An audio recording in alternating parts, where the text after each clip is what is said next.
भारत के सबसे मशहूर बिजनेसमैन जो मुकेश अंबानी को भी टक्कर दे रहा है। जी हाँ, सही समझे आप।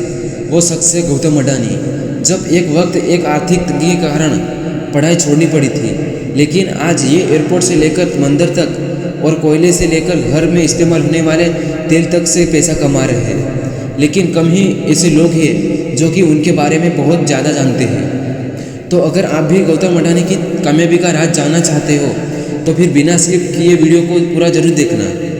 गौतम अडानी यूँ तो रिलायंस इंडस्ट्रीज के संस्थापक धीरूभाई अंबानी की तरह पहली पीढ़ी के बिजनेसमैन हैं, लेकिन आज इसकी नेटवर्क बाकी उद्योगपतियों से कहीं ज़्यादा है। इनका एक डायलॉग है जिसे अडानी ने साबित किया है। वो है, कोई धंधा छोटा या बड़ा नहीं होता और धंधे से बड़ा कोई धर्म नहीं होता। मैं इसलिए कह रहा हूँ क्योंकि अडानी को जो भी धंधा मिला उनको पूरे दिल से पूरे मन से करते थे। उनका जन्म सन 1962 में अहमदाबाद के एक गरीब परिवार में हुआ। पिता का छोटा सा काम था, लेकिन कुछ खास चल नहीं रहा था। ऐसे में आर्थिक हालत और बिगड़ते गए, जिसकी वजह से गौतम अडानी को पढ़ाई बीच में छोड़नी पड़ी और काम के लिए हाथ पैर मारने पड़े। इसी बीच वो बड़े शहर से बड़ी उम्मीदें लेकर कम उम्र में ही मुंबई आ गए। वहाँ शुरुआत में तो काफ़ी संघर्ष करना पड़ा, लेकिन कुछ वक्त बाद उन्हें डायमंड सप्लायर के यहाँ नौकरी मिल गई। 3 सालों तक काम करने के बाद उन्हें समझ में आया कि ज़िंदगी में करना क्या है। इसलिए नौकरी छोड़कर अपना काम शुरू किया और झवेरी बाजार में डायमंड ब्रोकरेज कंपनी की शुरुआत की। गौतम अडानी को अपनी ज़िंदगी का वाई पता था, यानी कि वो काम क्यों कर रहे हैं। इसलिए उन्होंने जी तोड़ मेहनत की और कम उम्र में ही धंधा दौड़ा दिया। बाद में उनकी किस्मत चमकी 1981 से, जब उनके बड़े भाई ने उन्हें अहमदाबाद बुलाया, क्योंकि भाई ने सामानों को लपेटने वाली प्लास्टिक की एक कंपनी खरीदी, मगर वो चल नहीं रही थी क्योंकि जो कच्चा माल चाहिए था वो ज़रूरत के हिसाब से नहीं मिल रहा था। बाहर विदेशों से कच्चे माल का इंपोर्ट करना पड़ रहा था। ऐसे में एक अवसर मिला।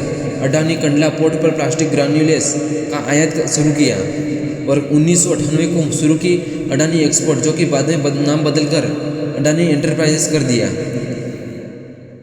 इसमें धातु, एग्रीकल्चर प्रोडक्ट और कपड़े की कमोडिटी ट्रेडिंग होती थी।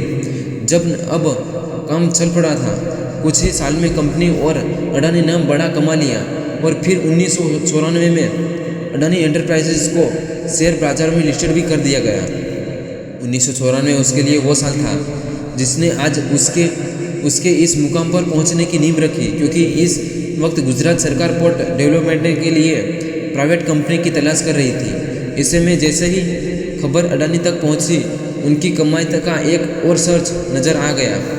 गुजरात के सबसे बड़े बंदर का मुंद्रा पोर्ट को ही खरीद लिया।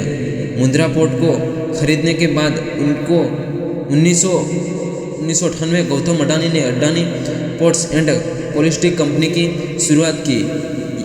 वैसे ये बंदर की खासियत के बारे में बताएं तो करीब 8000 एकड़ में फैला हुआ ये पोर्ट आज भारत का सबसे बड़ा निजी बंदर का है और इस पोर्ट से पूरे भारत की लगभग 1/4 माल की आवाजाही होती है। साथ ही ये जगह स्पेशल इकोनॉमिक जोन की तहत बनना है, तो प्रमोटर कंपनी को कोई टेस्ट भी नहीं पड़ता था। इस जोन में power plant, private rail line और एक प्राइवेट एयरपोर्ट भी है। वैसे यहाँ गौर करने वाली बात यह है कि आज अडानी समूह देश के प्रमुख इंटरेक्शन ग्रुप में से एक है।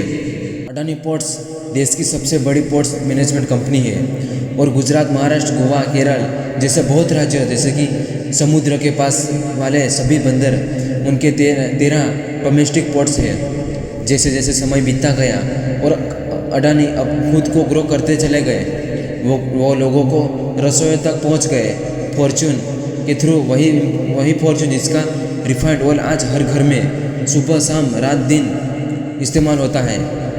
अब जनवरी 1999 में अडानी ग्रुप विलमार के साथ मिलकर खाने के तेल का बिजनेस में एंट्री कर ली।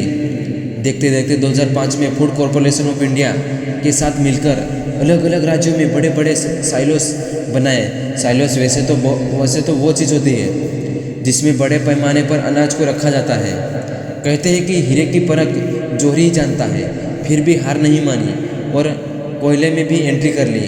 बड़े बड़े राज्यों में, बड़े बड़े सिटी में, बड़े बड़े शहर में बिजली सप्लाई कर ली, लेकिन इसके लिए बड़े बड़े पावर प्लांट को चलाने के लिए ज़रूरत से हिसाब से कोयला चाहिए था, इसलिए दिमाग चलाया और ऑस्ट्रेलिया की कोल मिल को खरीद लिया। इंडोनेशिया में मौजूद तेल, गैस और कोयले के लिए अडानी ग्रुप ने साउथ मात्रा में सप्लाई किया और उसके लिए $1.5 अरब निवेश करने की घोषणा की। इसे में देखते हुए अडानी अपना कारोबार फैलाते गए और पैसा अकाउंट में आता चला गया। वैसे जिस तरह सुंदर आकार लेने से पहले सोने को खूब तपाया जाता है, ठीक उसी तरह गौतम अडानी को भी जीवन में कई तरह का ताप झेलना पड़ा। उनका सामना कई तरह के विवादों से हुआ, बहुत कष्ट झेले, लेकिन हार नहीं मानी और एक मुकाम हासिल कर लिया। अगर दोस्तों वीडियो अच्छा लगा हो तो लाइक ज़रूर करना और सब्सक्राइब भी कर देना।